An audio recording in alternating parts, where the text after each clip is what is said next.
Welcome friends. आज हम देखते हैं कि मिलर इंडिसेस कैसे निकाले जाते हैं। ठीक है, देखो लेट्स सपोज ये आपको यूनिट सेल दे दिया गया है एग्जाम में, और ये एक ब्लू लाइन पे जो है ना प्लेन है जिसके हमें निकालने हैं मिलर इंडिसेस। ठीक है, अब देखो मिलर इंडिसेस निकालने के लिए सबसे पहले आपको दो तीन चीज़ों का ध्यान रखना है।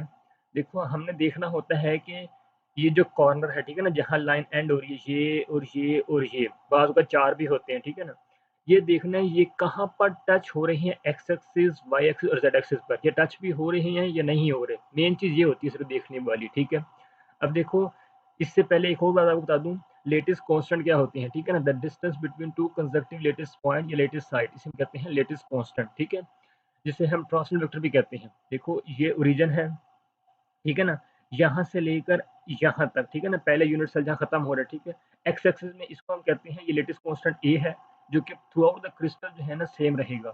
इसी तरीके से ओरिजिन से लेकर यहाँ तक पहला यूनिट सेल जहाँ खत्म हो रहा है वाई एक्सिस पे, ठीक है ना, यहाँ से लेकर यहाँ तक डिस्टेंस है, इसे हम कहते हैं ये बी कहते हैं। ठीक है ना, ट्रांसलेट वेक्टर बी, या हम कहते हैं लेटेस्ट कांस्टेंट बी।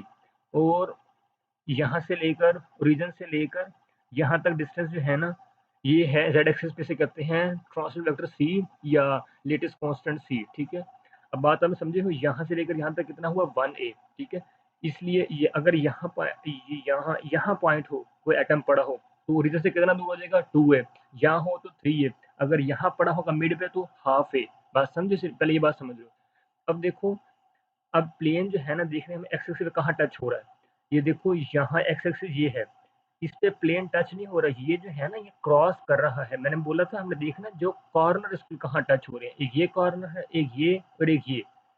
अगर इस ये देखना होता है, ठीक है ना, ये गुजरेगी लाइन वो टच नहीं होता, ठीक है ना, लाइन जहाँ मर्जी गुजरती रहे उससे उसको नहीं देखना हमने, हमने सिर्फ कॉर्नर देखने होते हैं।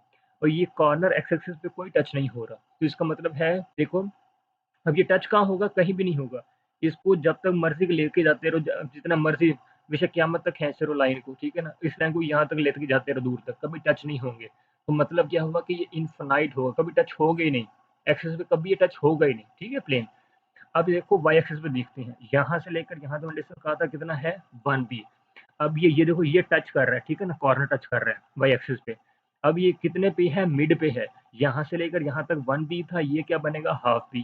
बात समझे हो।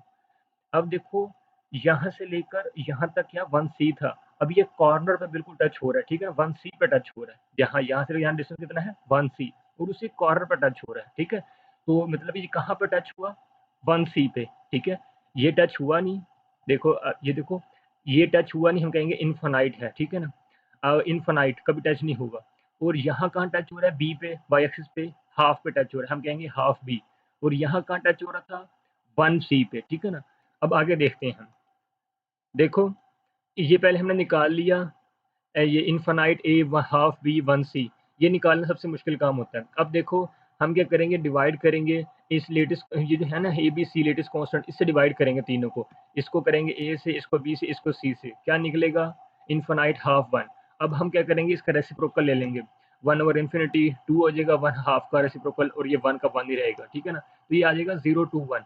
अब तो ये फ्रैक्शन में नहीं आया, अगर तो ये फ्रैक्शन में होता फिर हम उसका एलसीएम भी लेते, ये पहले एलसीएम वो फ्रैक्शन में आया नहीं, हमें एलसीएम लेने की जरूरत कोई नहीं। ठीक है ना, अब देखो इसको हम लिख लेंगे पैरेंथेसिस में, जस्ट अ सेकंड।